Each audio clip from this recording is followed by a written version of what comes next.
All right, KISS Army, welcome to the KissFAQ Podcast. Thank you for giving us your time today and letting us into your head. I hope we don't do any damage. This is a KISS-related podcast by the board, for the board. We hope that you enjoy.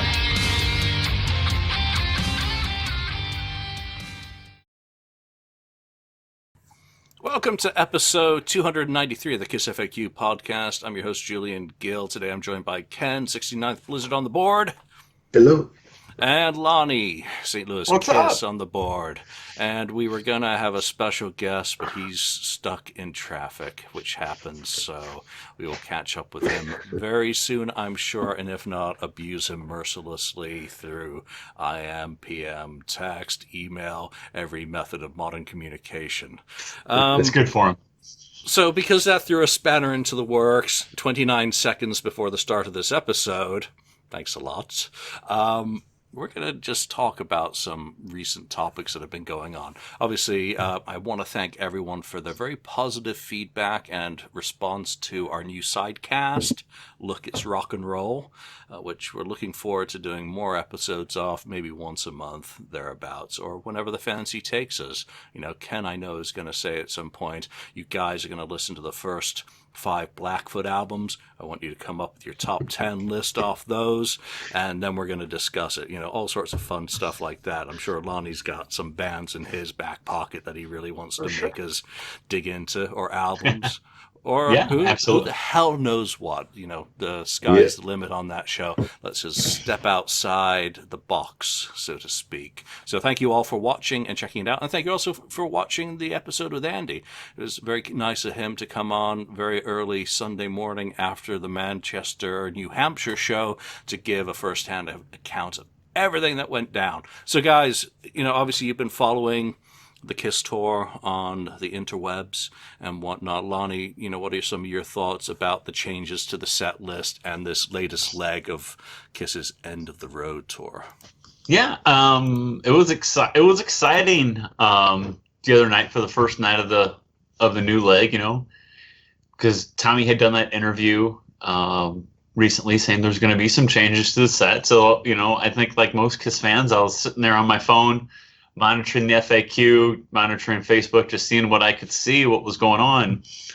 And somebody took a picture of the merchandise stand, and you could buy like a signed drum head and a set list, and you could see Tears Were Falling were in the set lists. So people were freaking out the other night. So I was excited that Tears Are Falling was back in, because I think we have all said it on the show that it was kind of a crime on the End of the Road tour that the Bruce Kulick era was really left untouched after they took out Hide Your Heart. And I really thought that was a shame, because it is such an important era to the band, regardless of what anybody thinks. It really is. It's an important part of the band's history that they've really basically ignored for the most part since '96.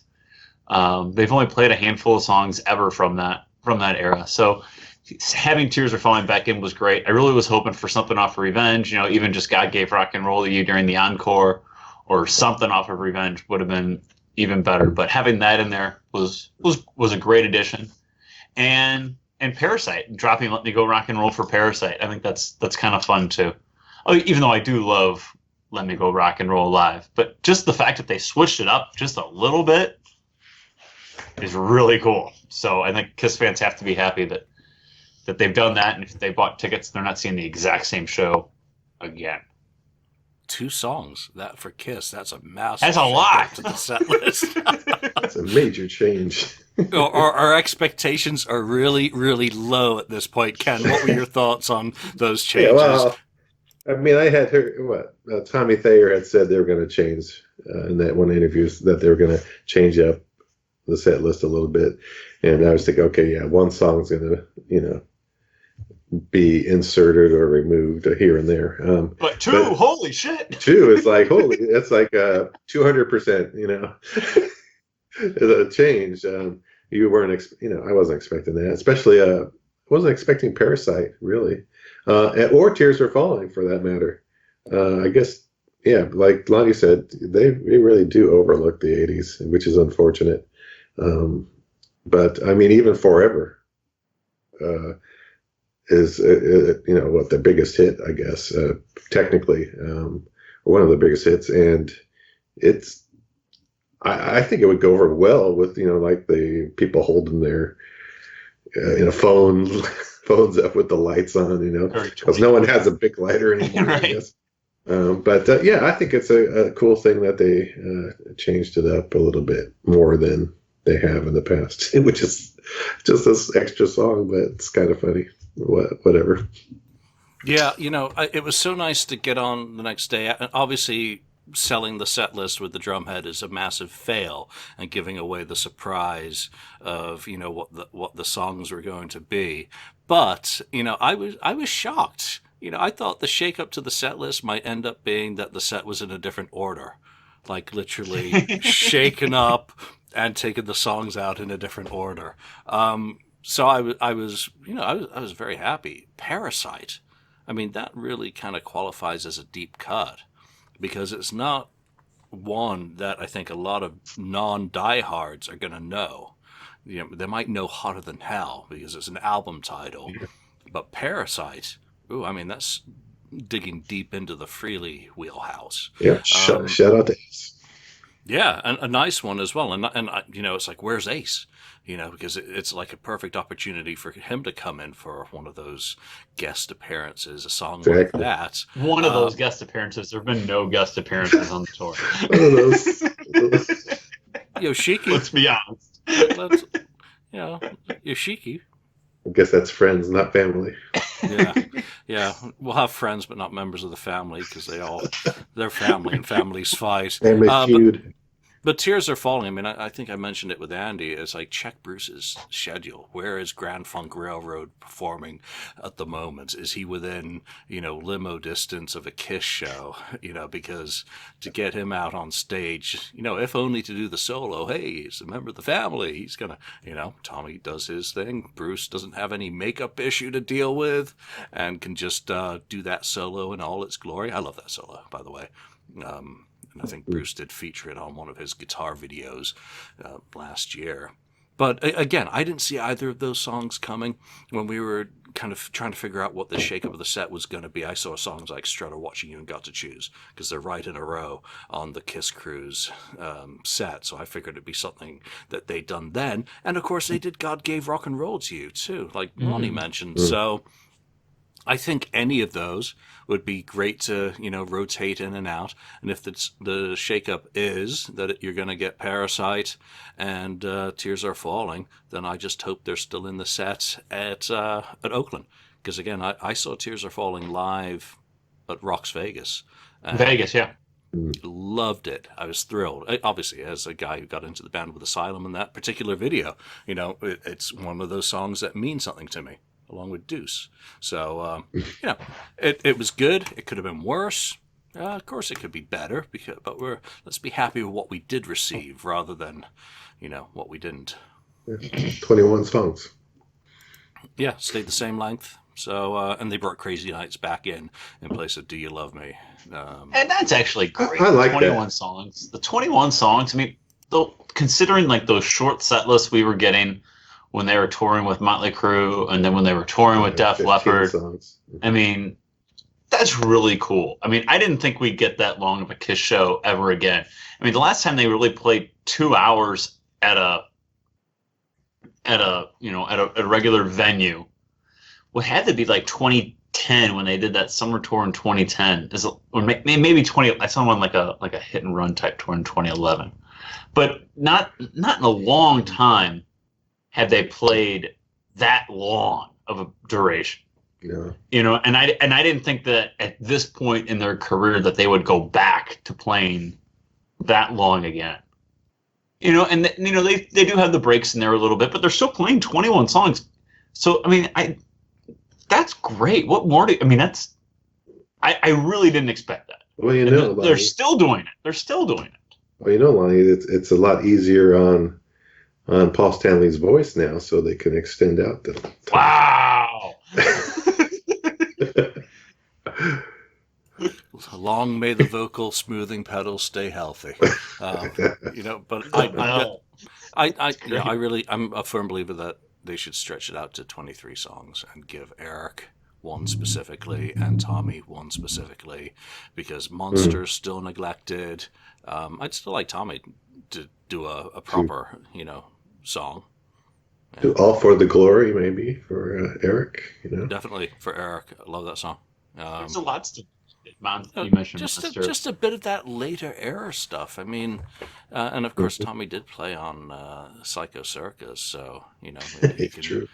Maybe they could really stick the knife into Ace and do Into the Void with Tommy. Wow. Oh no. Rocket Ride. But like Monsters neglected, Revenge is neglected, Hot in the Shade. What else? Crazy Nights is represented, obviously. Carnival of Souls. Animalize. Carnival of Souls, always neglected. The Elder. Yeah. Will remain neglected, I'm sure. Will remain neglected. I don't think we have to hold our breath on that one. Yeah, Unmasked. I mean, that would be... again, we've talked about all these songs Sure. Before that we're now kind of pining to hear. And I think it is, for me, stuff off Unmasked, and that's really about it that's left, other than stuff like Not for the Innocent and maybe a few of kind of the deeper 80s cuts, which I'm sure they have zero interest in performing now. Come on. Tears Are Falling. 80s hits. Yeah, Tears Are Falling wasn't even a hit. So, there you go. Made the hit charts, I think, didn't it? It was big on MTV, though. It was big on MTV. Didn't stick and slid off, Yeah. Like a goober on a windscreen, No, it was in a lot of rotation and heavy rotation on MTV. Mm-hmm. Oh yeah.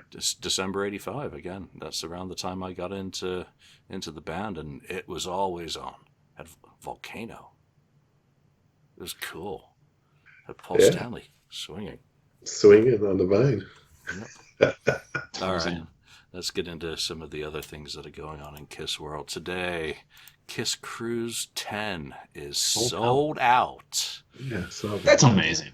It's doomed. Hasn't even gone on sale to the public yet. So all of the alumni and the return people, remember all those people who were complaining on Facebook and then put their booked pictures up?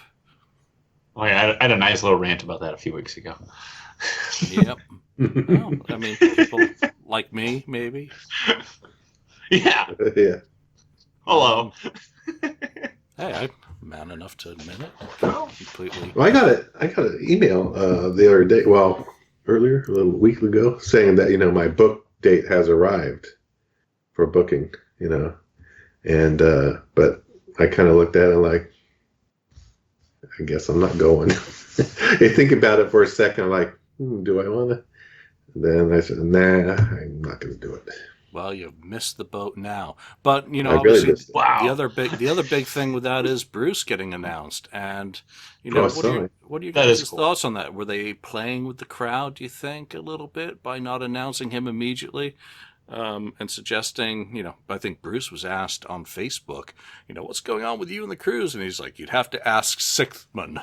Who are, of course, Sixth Man, yeah. Sixth Man or Sixth Man, or however whatever accent I want to use to pronounce it. But what do you think? Were they playing the audience to get people to not go, or what? No. I don't ever think Bruce was out of the mix.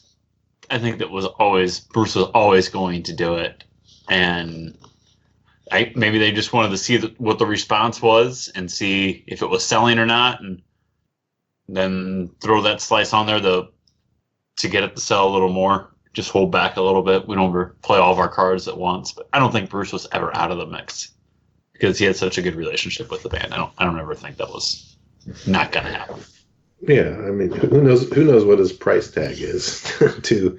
And they thought, well, maybe it would make sense to, get him, and if he's available, and yeah, push the sales up. Well, it's just shortly after that, right? It went from like 70% or whatever to 100. I mean, after the announcement. So I think that's obviously people were waiting for at least Bruce because they know they're going to get a great performance from him, whether it hits in whoever he's playing with or whatever band he's going to be playing with.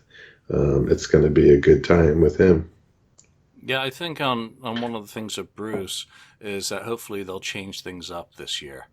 My hopes of reunion will always remain hopes, and obviously I did have the Indie Expo last year with John and him on stage doing some stuff, which was fun. But what do you think? Do you think he needs to change things? I'm of the mind that I'm tired of medleys. Sorry, Bruce.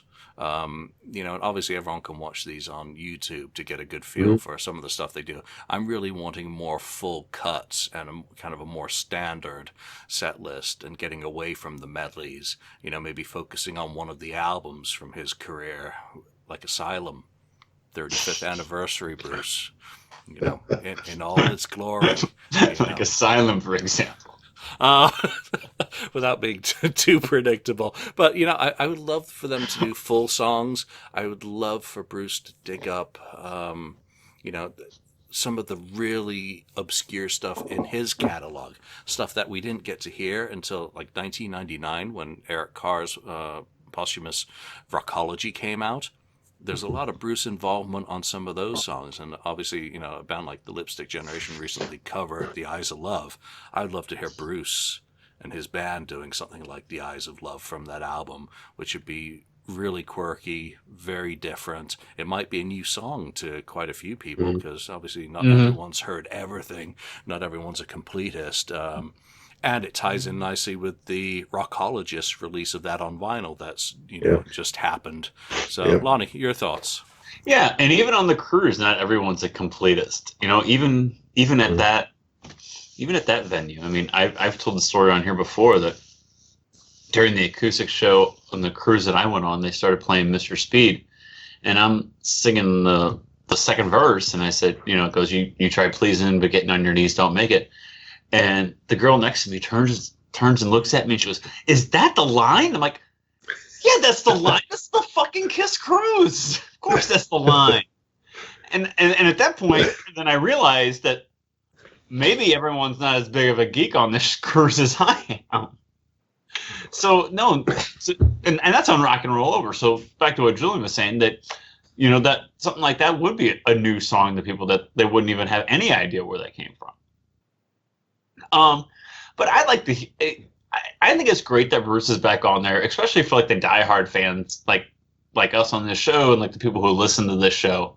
I think it's great that Bruce is on there, and I think that I think the Union stuff would go over well with that crowd, because again, some of them are diehards and have everything ever released by anyone that was in the band. Others do not. But the people that are going to make an appointment to make sure they're at that Bruce show are going to know a lot more stuff than just a casual fan that, let's go on the KISS Kruise because it's the KISS Kruise type thing. So, and I'd like to hear more complete songs too. Not just a medley, not just a verse and a refrain. Do the bridge, do the solo, do the whole song. I think that'd be fun to switch things up a little bit. So, but what do you think, Ken? Well, I agree. I mean, I agree with you guys. But I would like them to, insert Bruce a little bit more into their live performance that they're going to have, I guess, on the deck. I'm sure they will bring him out, but even more so, maybe they will perform a couple of Julian's favorite Asylum songs or whatever from the record from that period. Otherwise, if Bruce is going to have a solo show too, then I would like BK3 stuff, because I think that's his best stuff, really. But that and full KISS songs would be nice, and a little bit maybe a few different ones than they've pulled out in the past. But whatever it is, I'm sure it's going to be good stuff. The BK3 stuff would be cool. Yeah. I love BK3. I do. It's great. My favorite Bruce solo. Really strong songs by on that. Far. Maybe this year he could get come on. If he doesn't want to do Asylum, I'll be able to cope, because maybe we could have Bruceology. Start with some Good Rats. Some of the stuff he wrote with them, 495, what was it? And obviously he played on Great American Music. Love Me Tonight or something from Blackjack. Blackjack, yeah. Walk through his career. No, I don't know when the last time he performed any of that stuff was. Maybe if he could dig that out and reinterpret it, update it for, how his playing has changed throughout the years and see what happens.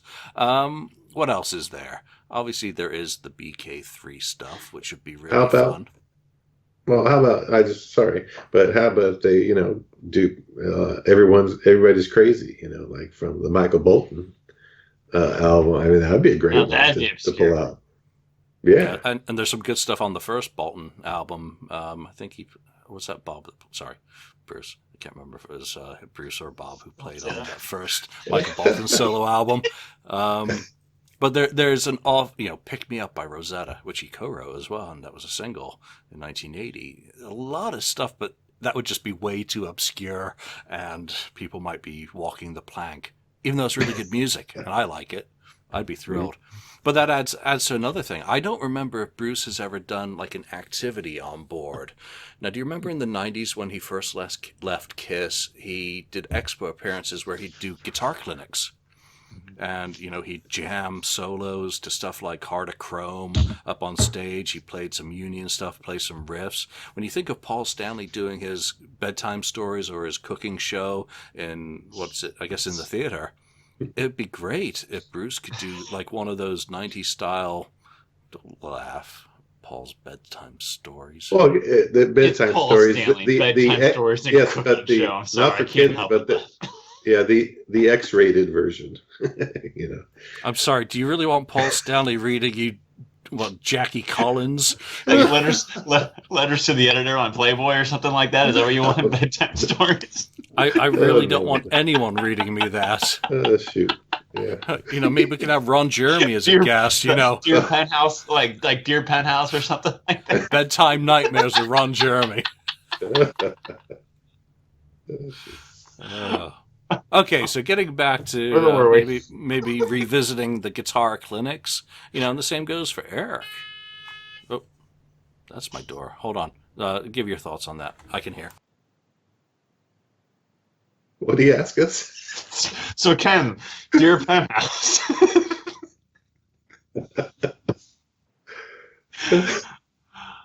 I don't know. I guess he was asking us about our thoughts on Bruce doing these guitar clinics. Come on, guys, get with it. I was asking you about doing clinics and your Penthouse while you were gone. Yeah, see what bedtime nightmares does to people. Yeah, I think it's okay that if he does that, something like that. I mean, because Gene has usually that thing that they play bass or put a song together. They write a song.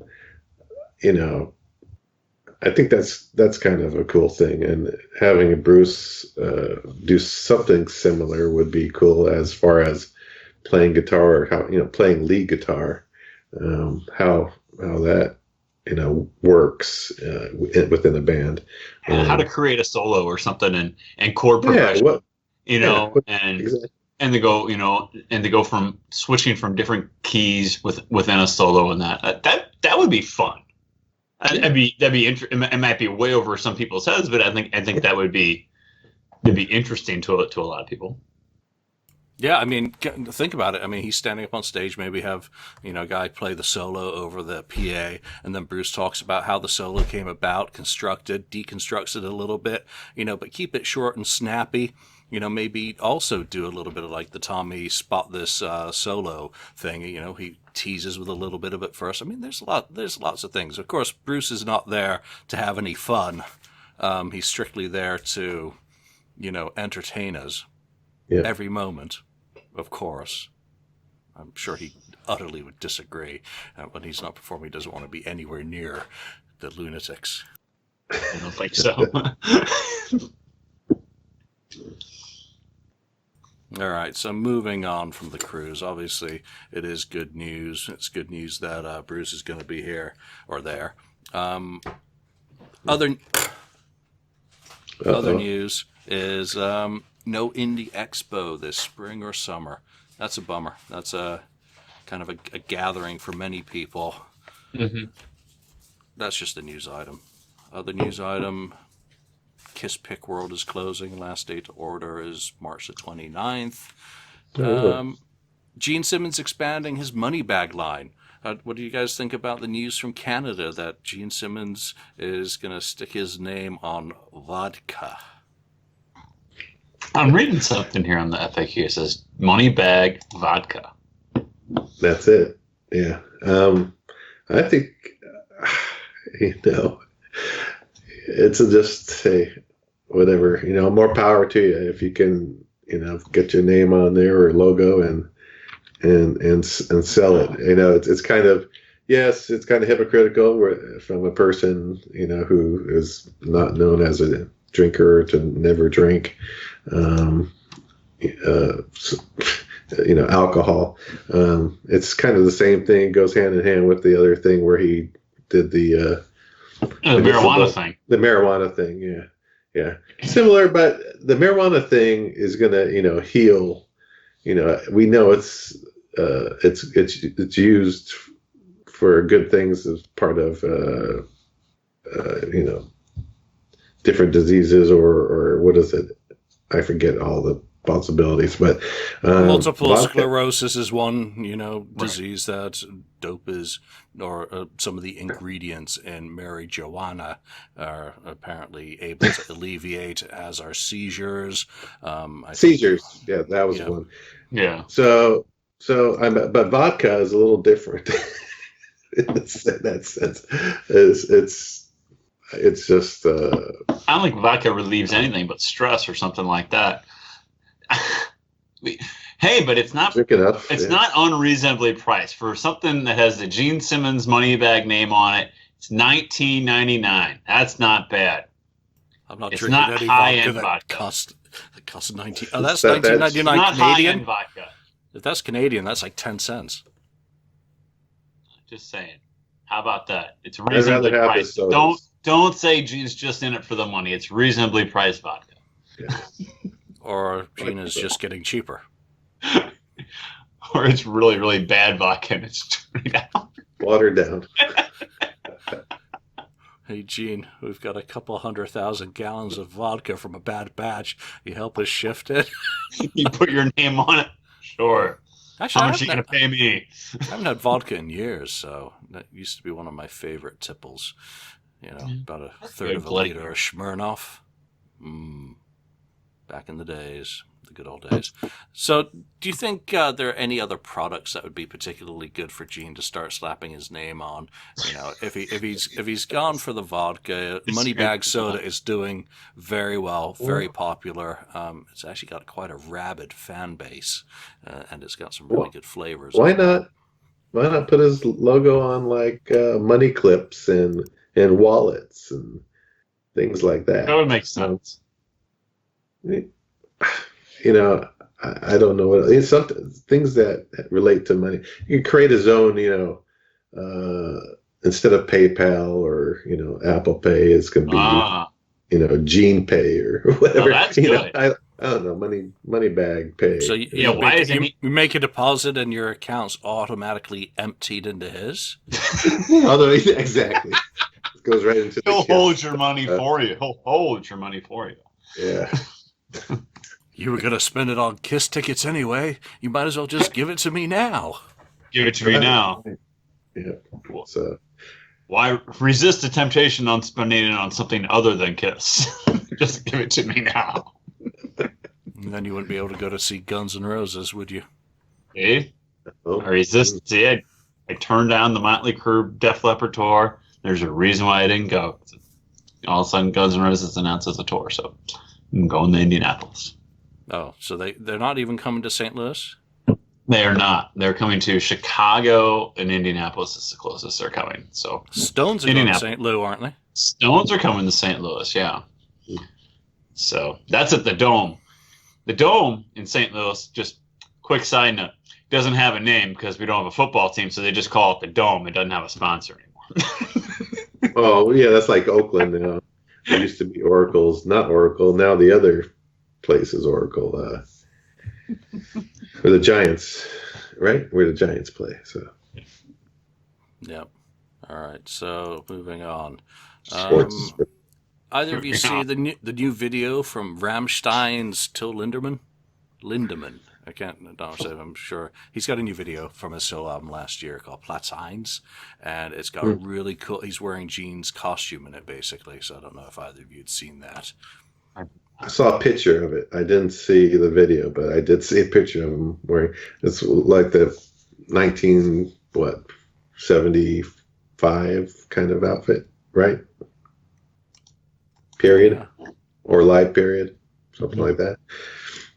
I haven't seen it. I'll have to check it out. But I only saw a picture, like a capture of that, of him wearing that. So what about it looks like Mitch interviewed Doc McGee the other day, and there's been some nuggets have come out about the KISS biopic definitely being in the works, coming out in July of 2021 supposedly. So that's we heard. I guess we heard rumors of that being the case on the cruise. Looks like it's more of a reality than just a rumor at this point. So that's kind of fun. So why is there negativity, surrounding that? I haven't followed any of it. I know that there have been drips and drabs of an interview with Doc circulating, but I can't be bothered to watch any of them. So what is the negativity? I've been so busy this week. I think. Well, I don't know what exactly. I've read some stuff, but I think people are just not do not think it's going to be, first of all, accurate, and that maybe if Doc McGee and Paul and Gene are way involved, it's not going to be as truthful as it might be. I do understand that they're trying to release it, and I don't know if it's rushing it out at the same time as their last concert or last end of the road concert in New York. I think that's a good thing to do, to have something around that time. I think it can gain interest, maybe, for people to go to see that, I guess, in a limited run in a movie theater. Or maybe to buy the pay-per-view or something like that, even too. Maybe not necessarily go to the show, but they say it's a feature. They say it's a feature, and what does that mean? I definitely see where you're coming from, Ken. Where I think it's gonna be based on a point of view, obviously, and not based on what really happened. And I think my worrisome, and I think a lot of old school KISS fans worrisome, is that it's just going to paint Ace and Peter in a bad light again, and we're just going to go down that road again of any chance that we have to badmouth Ace and Peter or put Ace and Peter in a bad light and see, here, this is why they're not in the band anymore. I have a bad feeling that that's what it's going to paint that picture more than anything else. And I don't want to see that. I have no interest. No. I have no interest in seeing that. And I think that's where a lot of the negativity is coming from. Yeah, unless they cut it off at around, the first few years, or starting off at Alive or something. And exactly, cutting off at Alive when they finally made it, even before Destroyer. Cutting off around there, that's it. But that's not going to happen. They struggle to get there, but no, I don't think they'd even be able to cut it off at Beth, because it just wouldn't work as a story. But what are they going to do differently that they didn't do with the Alan Parker? Kind of that was the documentary, but a biopic is even more of a problematic one. How are you going to get buy-off from portraying someone by the wrong people, or just in utterly the wrong way? And is anyone still going to care in 2021?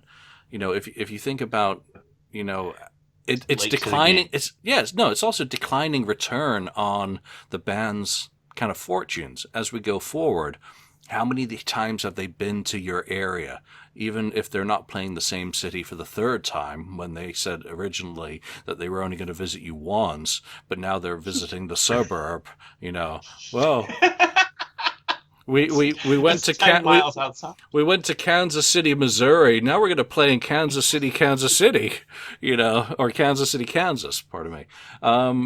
It's just going to be, people are becoming, just worn out by it. And it'll be like, is this another KISS thing that, again, is going to, people think, oh, Detroit Rock City, KISS meets the Phantom.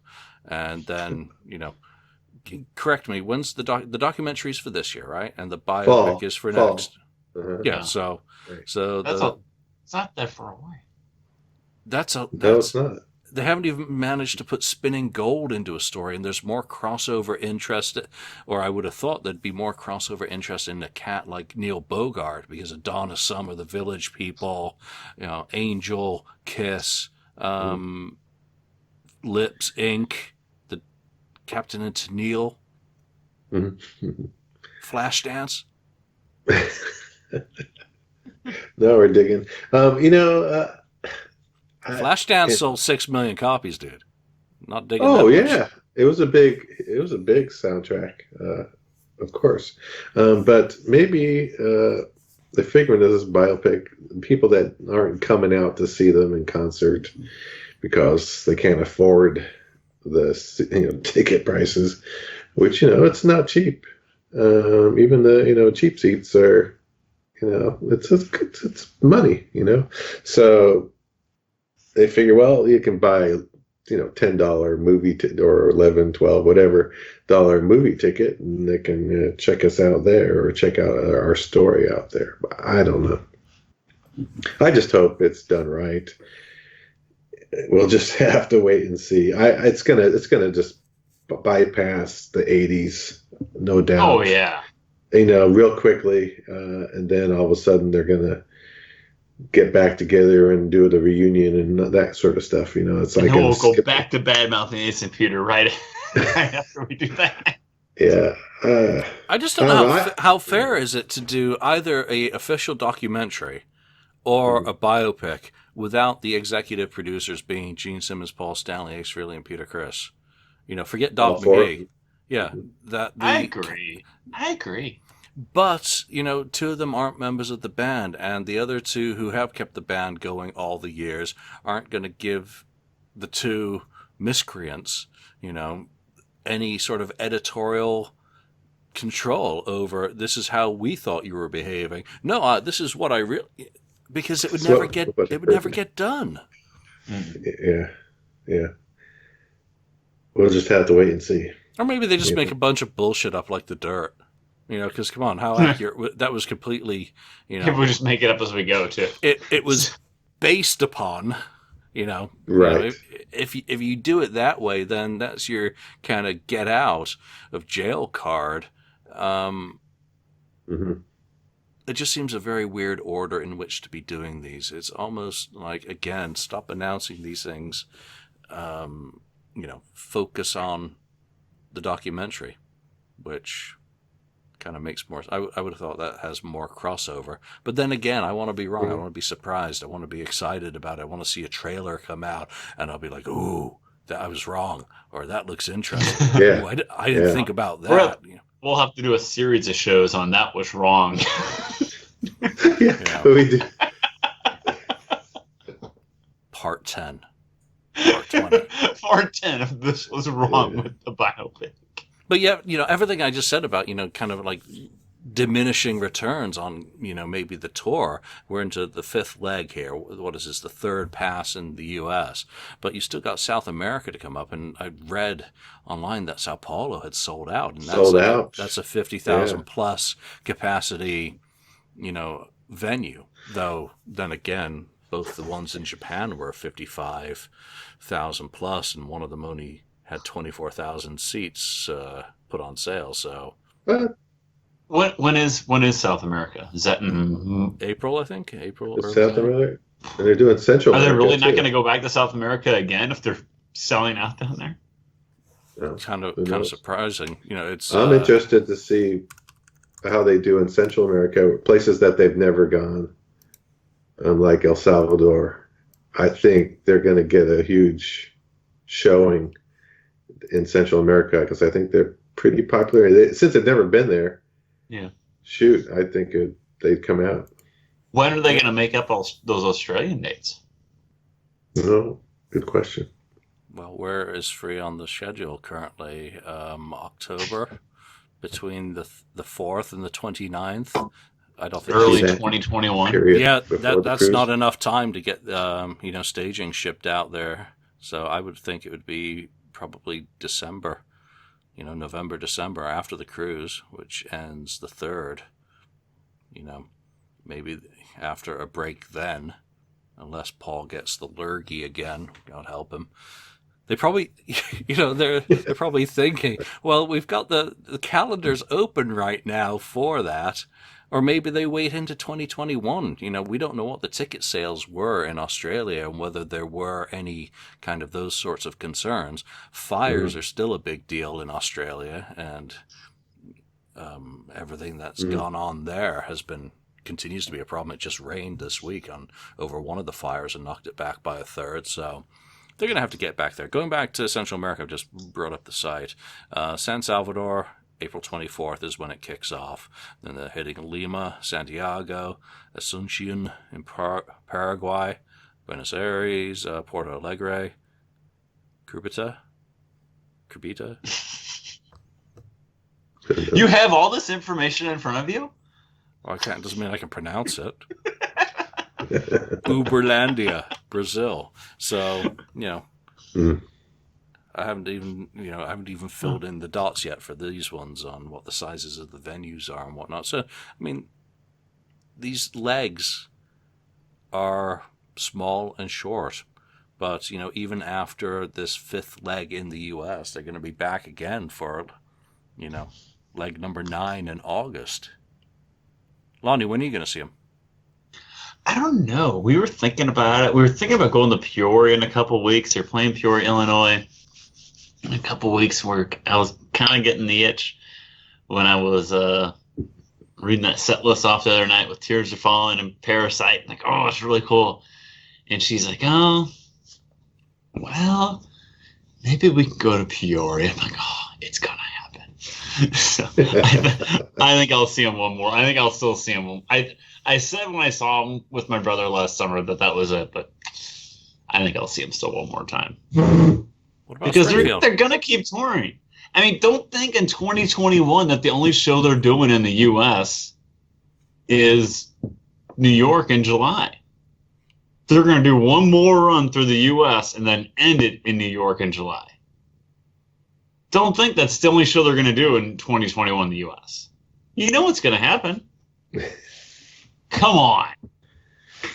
I think a lot has to do with how it goes now. I mean, one last kiss. 3 legs in North America in a year. It was, nearly exactly a year ago when the tour kicked off. So they've actually hit a lot of the markets. Now, I guess the fall and some of what they're doing in the winter are going to be what you'd call the B markets. Right. And I did ask you, Springfield, isn't that Missouri?